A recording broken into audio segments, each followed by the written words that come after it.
just a quick note on Maureen that's not in your pack. She conquered the Mweni Pass, hiking the Drakensberg in 3 days. She exclaims that this is no Kilimanjaro, but it's no Kilimanjaro, but it's no molehill either. And she was one of 5 chosen from South Africa and 2 representing Gauteng to be part of the 60th anniversary of the Duke of Edinburgh's International Award from 20 participating countries. And her talk's on trade secrets, so over to you, please. Thanks, Ida. Thanks, Darren. Hi, everyone. I hope that we're still all up and awake. I'm just going to quickly run through this. All right. So we know that Africa is open for business, which is great. But how do you effectively partner in Africa without compromising your trade secrets? Well, in the next 8 minutes, I'm going to try and explain why it is so important to pay attention to trade secrets and how to effectively use Trade Secret 101 principles in order to ensure that you have control over your trade secrets. Global developments. 2 stories I'd like to discuss that relates to trade secrets. Russia and China. The arms deal case took very long to actually conclude. The reason for that was because Russia was very, very uncertain as whether they wanted to enter into negotiations with China. Not so long ago, Russia delivered some jet fighter planes to China. Not long after that, China had developed its own jet fighter planes, which actually resembled the Russian jet fighter planes. Russia was therefore very angered by this and felt that their intellectual property rights had actually been stolen. So this arms deal was worth $3.5 billion US. Was it worth it? Well, I can confirm that that deal was signed, sealed, and delivered, even though with heavy confidential agreements as well as steep penalty breaches. Another story that recently hit the news was the Google Oracle infringement case. In this instance, while during court proceedings, the Google Oracle attorney happened to unveil very confidential information about Google's profits and revenue streams. Furthermore, she divulged information that Google had paid Apple $1 billion US in order to include Google searches on their iPhones. The judge in this matter heavily criticized the attorney, and Google actually instituted legal proceedings against this attorney. Now, these stories just serve to indicate how vital trade secrets are, irrespective of what industry you're in.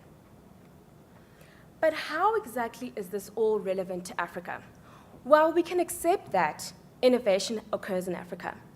Furthermore, we can accept that when you're partnering in Africa, there's actually upskilling of locals and also imparting of know-how, and that requires protection.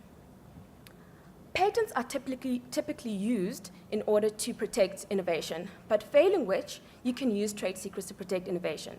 Given that we've seen that the level of protection of patents in Africa is relatively low, it can only conclude that businesses have to rely on trade secrets in order to protect their innovations. I'm well aware that you probably know what trade secrets are, but I'd just like to quickly run through it. So a trade secret is any information that is useful in the industry and that imparts value to a trade secret owner. Information such as customer lists or the recipe of KFC's 11 herbs and spices, for example, that serves as trade secret. But also negative information could serve as trade secrets. For example, failed remedies and research methods can also be protected as trade secrets.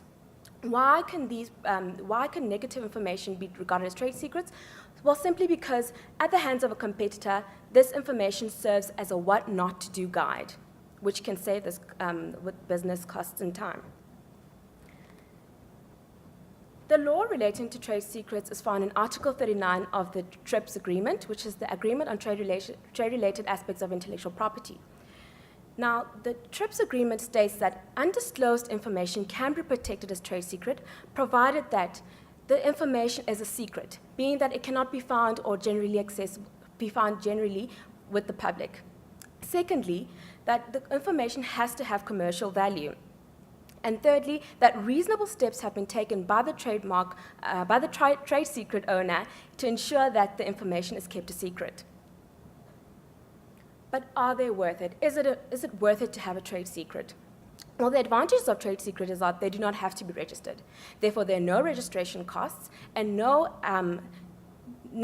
compliance requirements that have to be met. Furthermore, there's no limited protection frame. However, trade secrets can be reverse engineered, and once the information is out in the public, then anyone is at liberty to use it. Furthermore, the enforceability of trade secrets has proven to be quite difficult and also very costly. But this is a very useful tool for small and medium-sized businesses that cannot afford to get patent or trademark registration.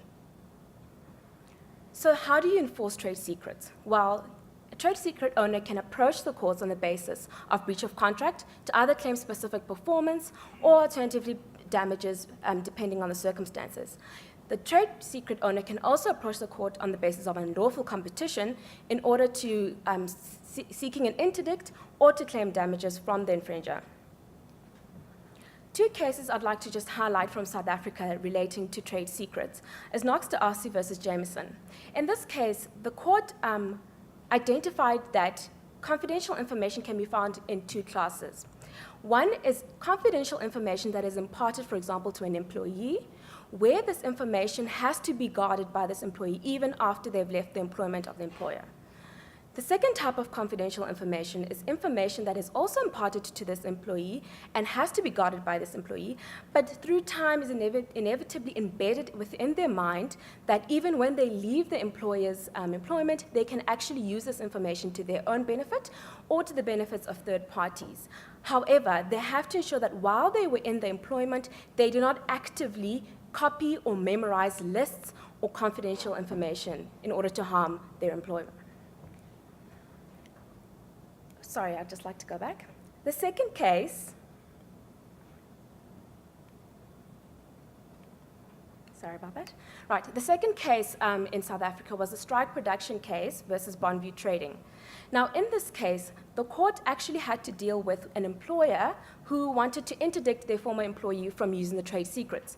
Now, the court correctly identified in this case that it is very important for an applicant, in order to get an interdict, it is very important for an applicant to correctly identify what constitutes confidential information and trade secrets in order for it to be protected. So unfortunately, in this case, the court held that the information had not been correctly identified, and therefore no protection could be afforded to it. This map serves to indicate, or to show you that where it is highlighted in blue, green, that is where you will find protection for trade secrets in Africa. Although, yes, there are a few territories where you won't find protection, and generally, there is protection of trade secrets within Africa. But ultimately, one has to obtain local advice prior to going into those territories to ensure that you optimize the trade secret provisions in that territory. A case that actually came up from Kenya was the SBI International versus Amos Hader case. Now, this case has the very similar facts to the strike productions case, in which an employer wanted to interdict a former employee.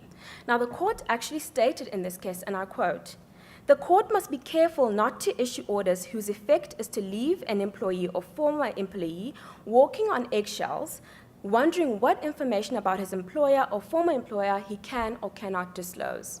So I'd like to also indicate that the similarity, or actually they're exactly the same decision from South Africa and from Kenya, shows that courts are actually pro-protection of trade secrets, provided that all the requirements have been met. So this brings me quickly to Trade Secrets 101. How do you ensure that you protect your trade secrets? Well, ultimately, you first have to identify what your trade secrets are. And then after that, incorporate protection mechanisms to ensure that you have trade secret protection. 10 possible ways of trade secret protection. 1, make sure you make trade secret protection a priority. This can be done by claiming proprietary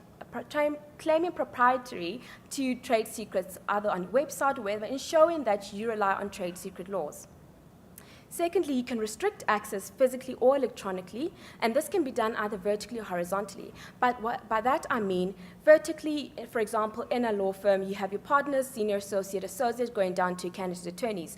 All those people at any given point have information that is vital, although not at any given moment will you find that they have information, the same information at the same time.